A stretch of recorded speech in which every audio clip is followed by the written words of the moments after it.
So let us bow our heads for prayer. Dear Heavenly Father, thank you for being with us here. Thank you for Eugene's message this morning, because it will go on similar, tread on similar territory that I am going to talk about today. And be with me as we speak and as we talk about your judgment that is going on right now. In your name, amen. We're going to talk about let's see here. I need to do some. Let's see there. Get rid of that. Okay. We're going to talk about, actually, there's two verses we're going to talk about today. And, but first, I wanted to update. This is an update from when I talked during the Feast of Unleavened Bread. And I put this as, this could include artificial intelligence. And this here is from Mrs. White. For thousands of years, Satan has been experimenting upon the properties of the human mind, and he has learned to know it well. By his subtle workings in the last days, he is linking the human mind with his own, imbuing it with his thoughts, and he is doing the work in so deceptive a manner that those who accept his guidance know not that they are being led by him at his will. The great deceiver hopes to confuse the minds of men and women, that none but his voice will be heard. And that's from letter 244, 1907. And when I read that, I associated that with artificial intelligence. Because when I did the program, I kind of hinted at where these things was coming from. Now, for this text, there is a text that I'm not going to go into at all. But when I was studying this week, I looked at this here and found two different things in this verse.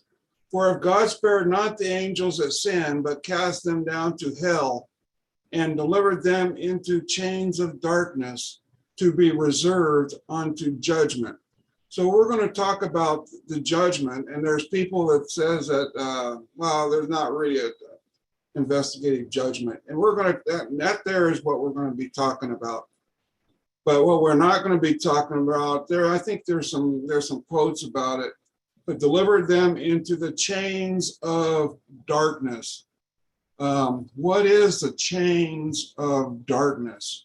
In other words, they're in darkness and they're in chains, so they cannot leave that darkness until a certain time occurs. And this is from Mrs. White on this here text. Like the angels, the dwellers of Eden had been placed upon probation. Their happy estate could be retained only on condition of fidelity to the Creator's law. They could obey and live, or disobey and perish. Now you see that they was also, it was all about the Creator's law, and that thing there has never changed. God had made them to be recipients of rich blessings, but should they disregard his will, he who spared not the angels that sinned could not spare them. Transgression would forfeit his gift and bring upon them misery and ruin. So the problem is not from heaven. The problem is us obeying his law. And that's from Patriarchs and Prophets. And here is one. The angels charged them to closely follow the instructions God had given them in reference to the tree of knowledge. For in perfect obedience they were safe, and this fallen foe could then have no power to deceive them. God would not permit Satan to follow the holy pair with continual temptations. He could only have access to them only at the tree of knowledge and good and evil. You see, he chained Satan to that tree. The problem we have today is folks invite him into their life. And that there is what we have to go completely against. And that is, we have to use Jesus Christ's name and for him to flee from us. Say, God would not permit Satan to follow the holy pair with continual temptations. Also from the story of redemption. He did not go upon the ground, but went from place to place through the air and ate fruit like men. Satan entered into the serpent and took his position in the tree of knowledge and commenced leisurely eating of the fruit. And you see, I believe that before anything was, and this is my opinion, that before Eve, there was a word spoken, she saw him eating the fruit that she was told she was not to touch. She was startled to hear a serpent speak. He extolled to her beauty and exceeding loveliness, which was not displeasing to Eve. But she was amazed, for she knew that to the serpent of God had not given the power of speech. For she knew that to the serpent, God had not given the power of speech. Eve's curiosity was aroused. And you see, that's one of the problems we have today is our curiosity for the world. Eve's curiosity was aroused. Instead of fleeing from the spot, she listened to hear a serpent talk. It did not occur to her mind that it might be that fallen foe. Instead, the serpent as a medium, it was Satan that spoke, not the serpent. And so when the time of the end, when you see loved ones parading before you, speaking to you, it is not that loved one that is speaking, but it is that spirit of Lucifer speaking through that person. The pure and lovely Garden of Eden from which our first parents were driven remained until God purposed to destroy the earth by a flood. God had planted that garden and especially blessed it. And in his powerful providence, he withdrew it from earth. So if somebody is looking for the Garden of Eden today, it's not here on this earth. He withdrew it from the earth and will return it to the earth again, more gloriously adorned than before it was removed from the earth. God purposed to preserve a specimen of his perfect work of creation free from the curse wherewith he had cursed the earth. And that's from a book, Lift Him Up. Had she met a commanding persons possessed a form like the angels and resembling them, she would have been upon her guard. In other words, if it would have looked like an angel, she may have not have sinned. But God allowed it to speak through a serpent to raise her curiosity. And how many times has he done that to us? Allowed certain things to come in our life, and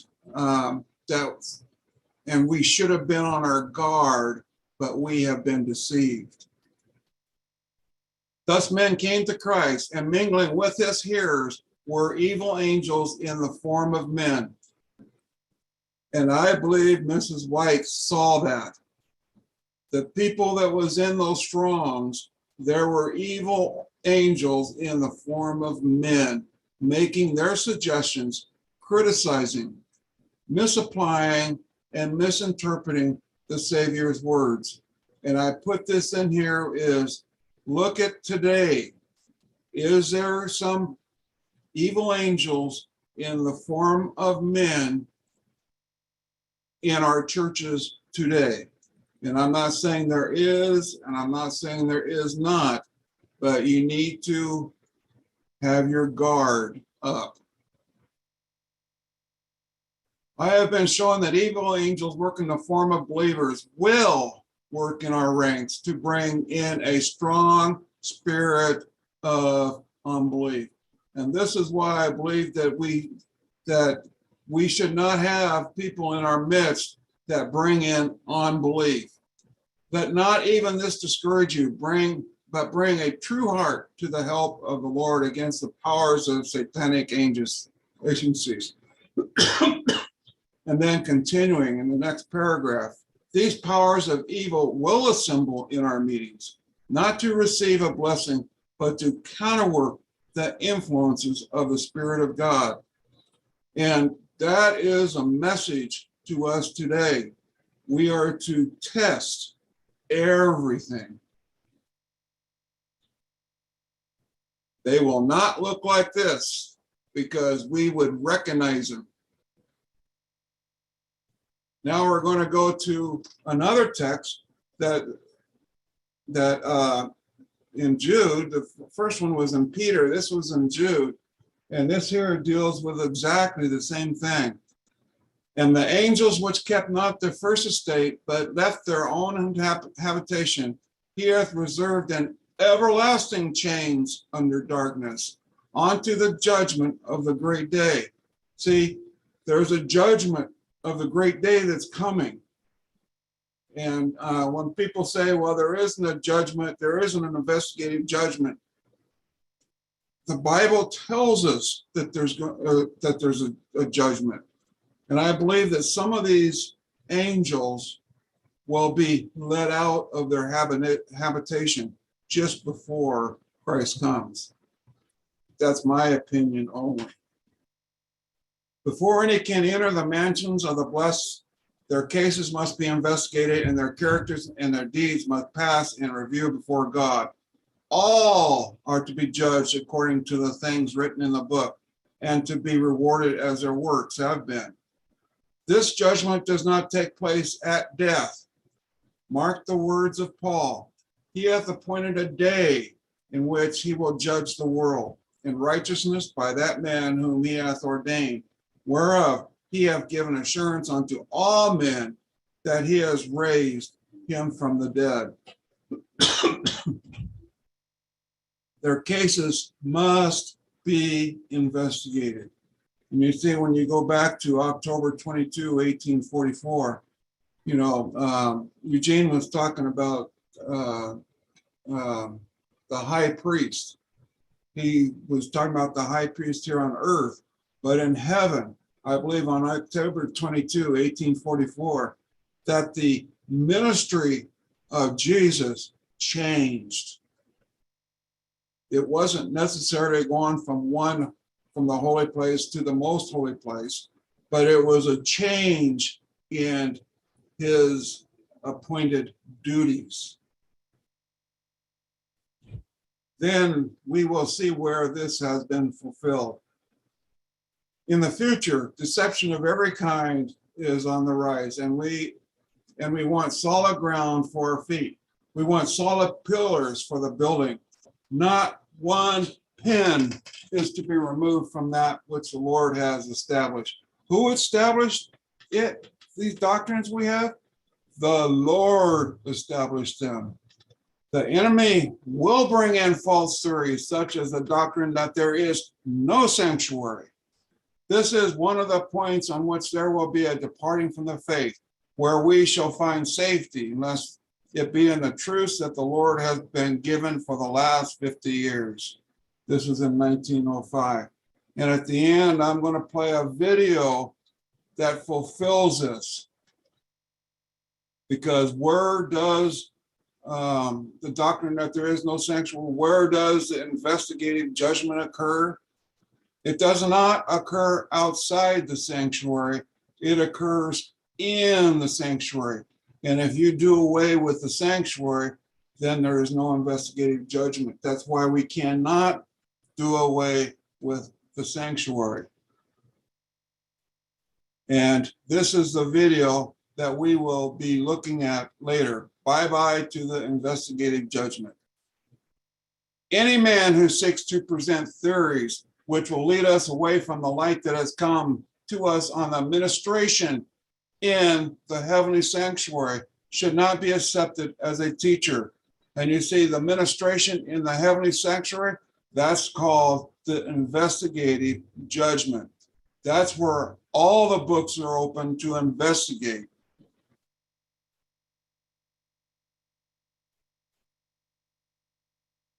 And how are we to do this?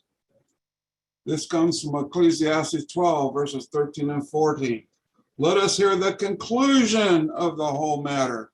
Fear God and keep his commandments, for this is the whole duty of man, not just the some duty, the whole duty of man. For God shall bring how much work? For God shall bring every work into judgment, with every secret thing, whether it be good or whether it be evil. That is in Ecclesiastes, that is in the Old Testament, that talks about judgment. And you see, no, you can't have a judgment without it being investigated, an investigative judgment. Now, let's look at see what Mr. and Mrs. White, how they came about this. The strong position taken by James White and his wife against the investigative judgment was too fresh in their minds and too fresh in the minds of their followers for them to reverse their position so soon. Elder White waited, therefore, for about 3 years before endorsing the suggestion, and that's on the investigative judgment. In the Review and Herald, January 29, 1857, James White reversed himself and endorsed the teachings of the IJ. For a number of years after the 1851 disappointment, and I don't know what the 1851 disappointment was, they floundered without any definitive message regarding the Advent. They felt most keenly the lack of something to mark the close of the 23 days. Every explanation thus far had proved a dismal failure. The First Day Adventists were teaching that the 2300 days did not terminate in 1844. And continuing, thus the SDAs most stoutly combated. The people were demanding an explanation of what did take place in 1844. If the 2300 days ended at that point, they were completely without an answer. You see that there? If the 2300 days ended at that time, they were completely without an answer.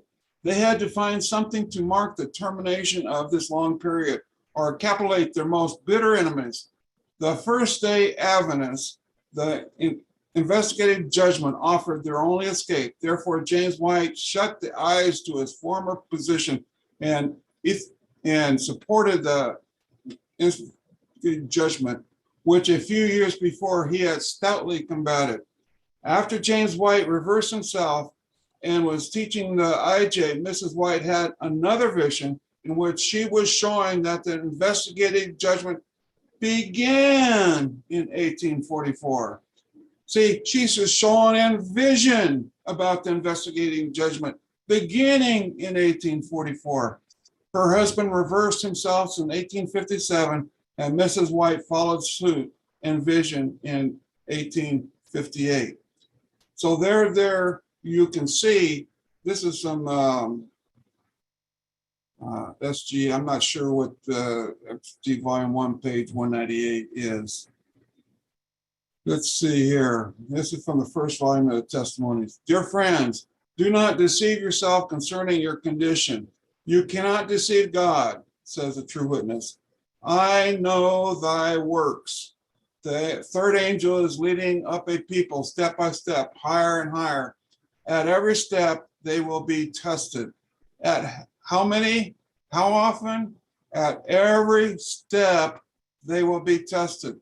So when you look at your life, when things come up, you are being tested.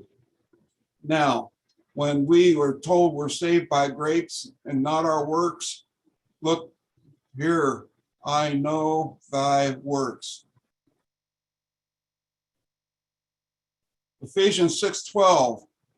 Now, this is another text that refers back to the darkness of this world. For we wrestle not against flesh and blood, but against principalities, against powers, against the rulers of darkness of this world, against spiritual wickedness in high places. So when you see all the lawlessness that's going on, you see all these things that's going on, well, it's not against your neighbor, it's not against people you know, but it's against the rulers of the darkness of this world.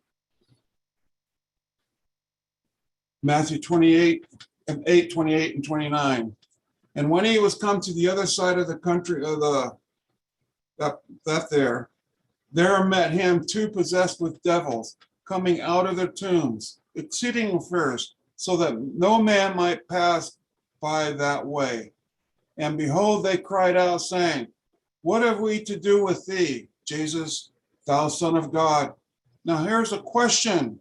Art thou come hither to torment us before the time? Before what time? Because these devils knew that there's a time coming that they will be tormented. They know that it's coming. This is why they question him. Art thou come hither to torment us before the time? They are very well aware of what's coming. And this is from Hebrews. Not forsaking the assembly of ourselves together as the manner of some is, but exhorting one another. And so much more as you see the day approaching. If we sin willfully after that we have received the knowledge of the truth, there remaineth no more sacrifice for sins, but a certain fearful looking for of judgment and fiery indignation, which shall devour adversaries. He that despised Moses' law died without mercy under 2 or 3 witnesses. You see, they're fearful looking for judgment. See, this is in the New Testament. We've seen it in the Old Testament. We see it in the New Testament. There is a judgment that is coming. And in Revelations, it tells us how we're going to be judged.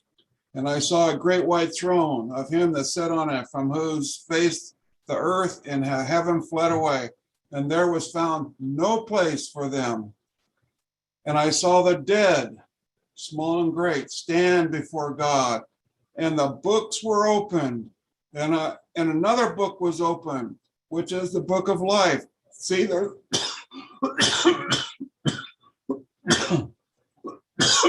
Excuse me, which is a book of life, and that's what they're being judged with, which is in this book.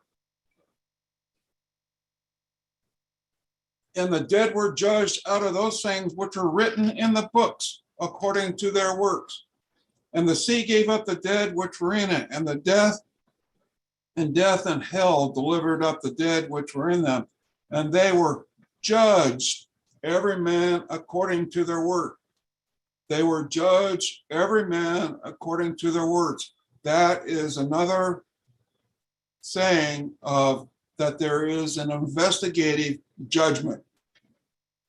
And death and hell were cast into the lake of fire. This is the second death. And you see, this here is the result of the investigative judgment.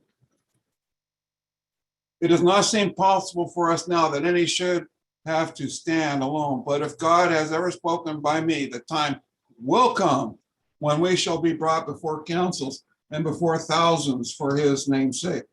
And each one will have to give the reason of his faith.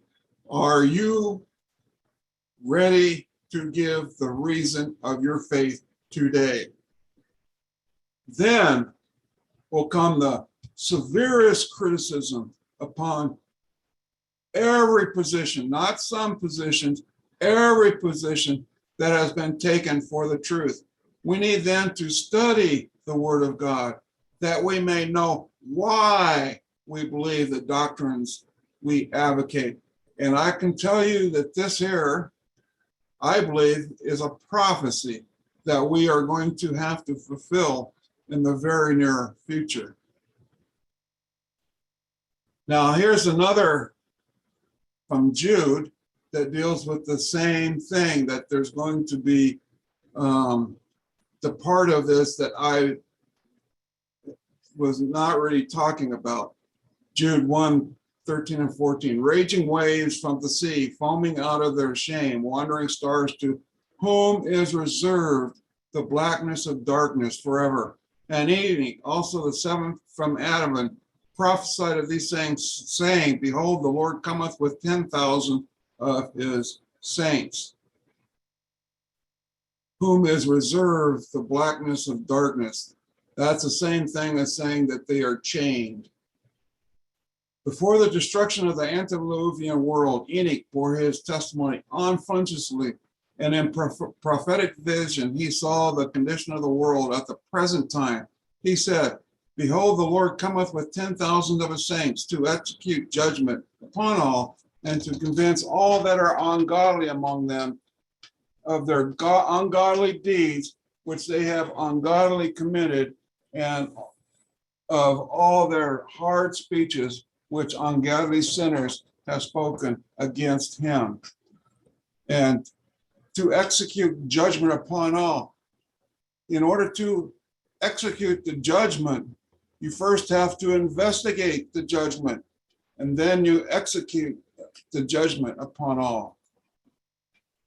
Jude 1:15, and continuing, to execute judgment upon all, and to convince all that the ungodly among them of all their ungodly deeds, which they have ungodly committed, and all of their hard speeches, which ungodly sinners have spoken against him. You see, how do they know these things that they have committed? Because they're all written in their book, and that is going to come out in the judgment. The whole world stands condemned before the great moral standard of righteousness. In the great day of judgment, every soul that has lived on the earth will receive sentence in accordance as to whether his deeds have been good or evil in the light of the law of God.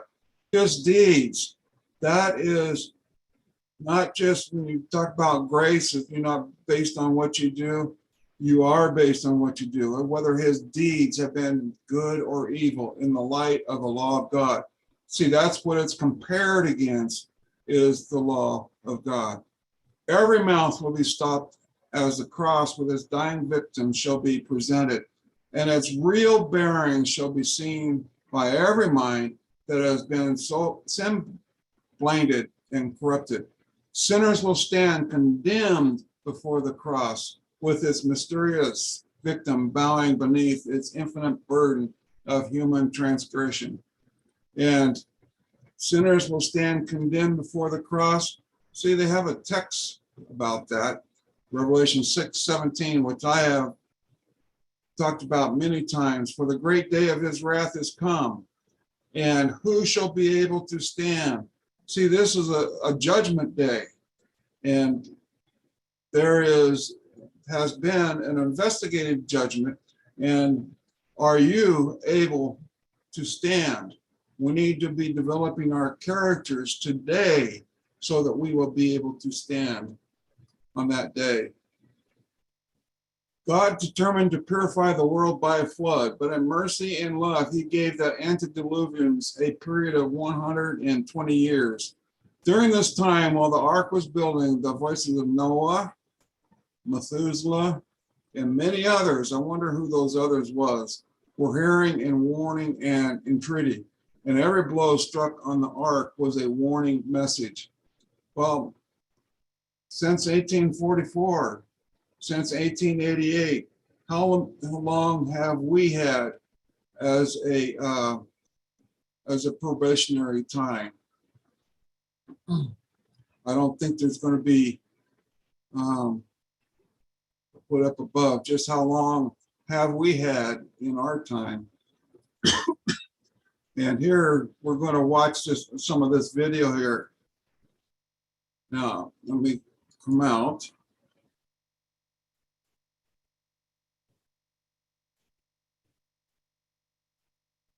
Now, I'm going to, Desmond Ford, I believe, fulfill this prophecy. I'm going to try to play a little bit of this. Let me, can you hear that? I don't hear anything. You can't hear anything?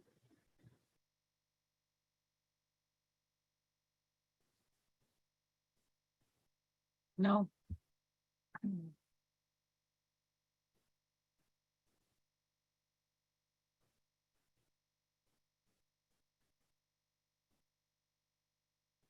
see, Is your YouTube unmuted? no, I can hear it. That happened to me once and I can't remember what it was. It was one of the mute buttons.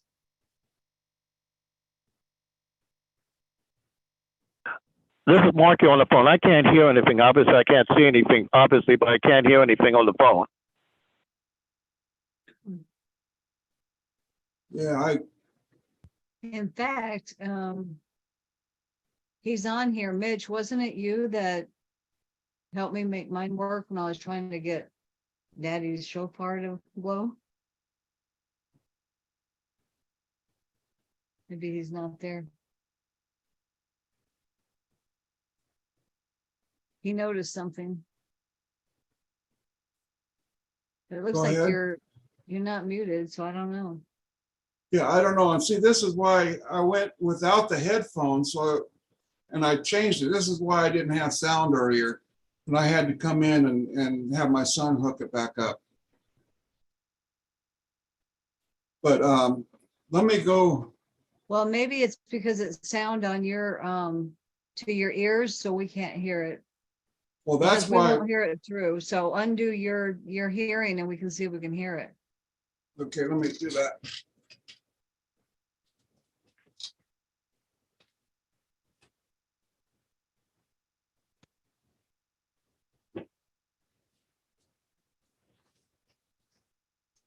Okay, yeah, that's what Mitch said too.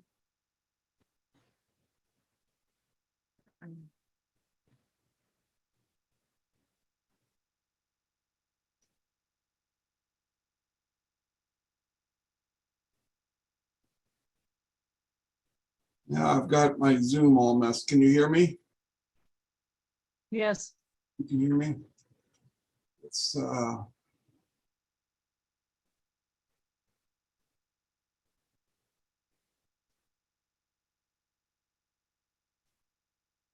don't know what I did, but here, Zoom share.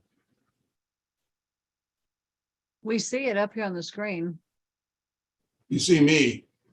No, we see this. I see the YouTube. Yeah, all you need to do is back it up a little bit and hit play. You're good. Well, I don't have it. I can't see it. Oh, here it is.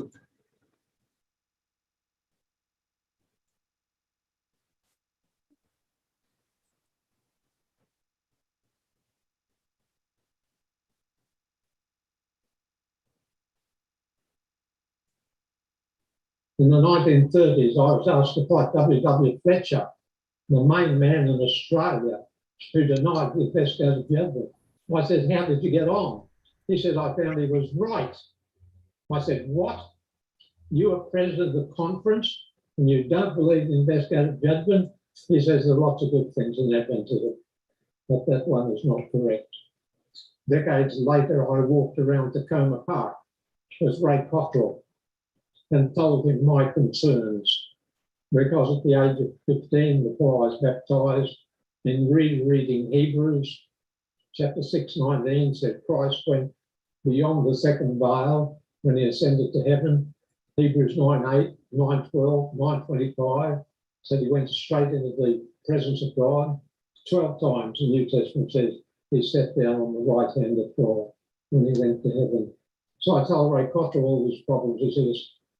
He says, I have the same problems.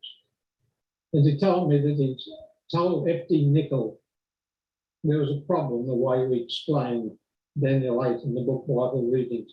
Nicholl said, write to all our scholars that know Hebrew. So he wrote to about 25 scholars, and they all returned the answer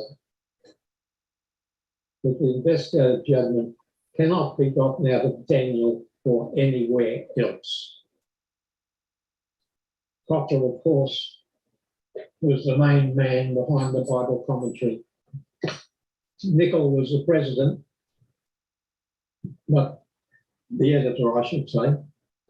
But Cottrell did most of the work. They met at 4:30 in the morning. Don Neufeld, Ray Cottrell, Hefty Nicholl had prayer, and then worked for 13 hours, 6 days a week on this. Cottrell was known as the best Adventist scholar for decades. In his recent years, he wrote 3 volumes. Here's volume 1.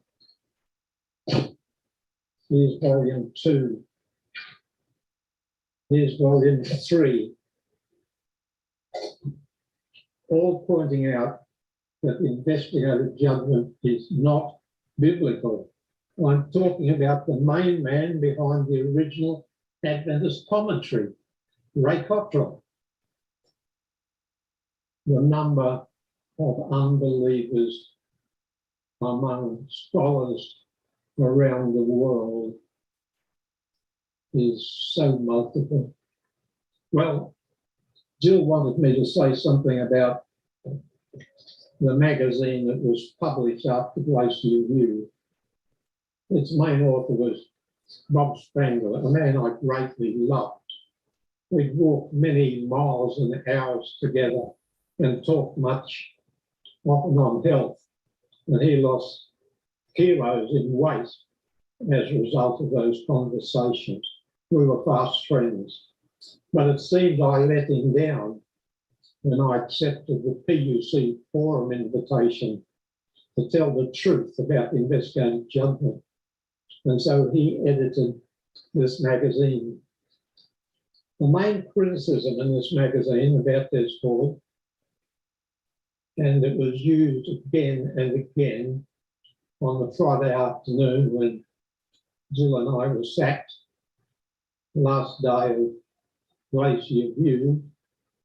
The main criticism was that you have ignored all the advice you got from those 3 pre-Glacier View meetings with over a dozen men. You ignored all that they said. Let me tell you the story of that. There were 3 meetings, long day meetings. But most of the men there knew nothing about theology or agreed with me already on investigative judgment. There are a few still alive, like Bill Johnson. You could talk to them and ask them. One of the men was a statistician. Another man had written a book on history. Another man had written a book for an Adventist college on Ellen White. But the real scholars that were there, with the exception of 1 or 2, believed in what I taught on investigative judgment. But because the meetings were taped, the men that did the speaking were the men that knew least. On one occasion, Bill Johnson, who was the most patient man amongst us, and perhaps the best, my friend for over 65 years, he said to the man who'd just spoken, don't talk nonsense. But he used a harder word than nonsense, and he apologized for that word the next day. Anyway, every man there was supposed to write a commentary on each chapter of my manuscript as I gave it to them in meetings. But most didn't do it.